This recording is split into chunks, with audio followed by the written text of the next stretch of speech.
March of 1996, when a copycat killer imported this gruesome crime to an unlikely place, a village in Scotland called Dunblane. A quiet, ancient town at the edge of the Scottish Highlands is in shock tonight. Suddenly, it is the scene of a mass murder, the worst in British history. The victims, a class of kindergarten children, slaughtered along with their teacher by a gunman who then killed himself. Word of the massacre reached parents in this small Scottish village instantly, sending panicked fathers and mothers racing toward the school just an hour after they dropped their children off for class. I just can't believe it. I just hope he's all right.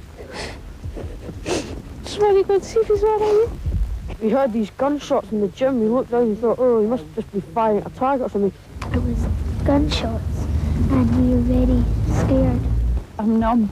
I'm absolutely numb. I just can't believe something like this has happened. The scene that met us in the hall in the gym was just utterly appalling and one's worst nightmare. I can't get the images out of my head yet, and I think that will take some time. What can you say about 5-year-olds who were shot, just massacred?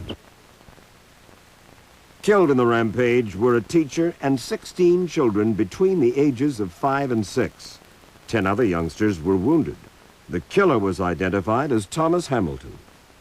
43-year-old Thomas Hamilton had lived alone in a nearby town. A fired Boy Scout master, he had been stopped from organizing boys' clubs in Dunblane because of concern over his fascination with young boys.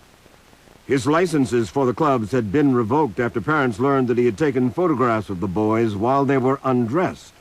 The town citizens tried to banish Hamilton from Dunblane. I said immediately, I heard, I don't need to be told his name. I know who it is. It's Tom Hamilton. We've tried to get him out of our town for years. But Hamilton fought back with an elaborate letter-writing campaign to every family in Dunblane, and to others, too. He had sent letters to news organizations just a day before the slaughter, complaining to the Queen that the community had unjustly labeled him a pervert. It wasn't normal at all. He was a pervert, and he took boys in camps and stuff, and he was just a really he was so evil. The victims of Hamilton's heinous crime in this remote Scottish village were mourned throughout the British Isles. The nation's highest officials joined in the mourning. And the Queen came to Dunblane on a day normally marked by celebration. Those in Dunblane could have never imagined that today, Mother's Day in Britain, would be spent in such unbearable pain. Hold hands and remember that we are all helping each other. And as we read the names, we will think about our special friends: Emma Crozier, Melissa Curry, John Petrie, Joanna Ross. When our parents die, as one day they must, they take with them a large portion of the past.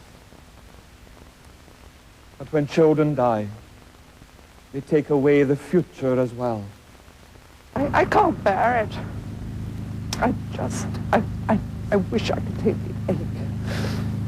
The people of this town onto my shoulders. I just feel desperate for them. I really do. Just 10 days after the village's terrible tragedy, the children returned to school. This is our school. This is a home. This is where our children are. And this is a place where they love, and it's a beautiful place, and it's been ruined for them. We need to take it back. The process of healing and then recovery is often a harrowing experience for the relatives of the massacre victims.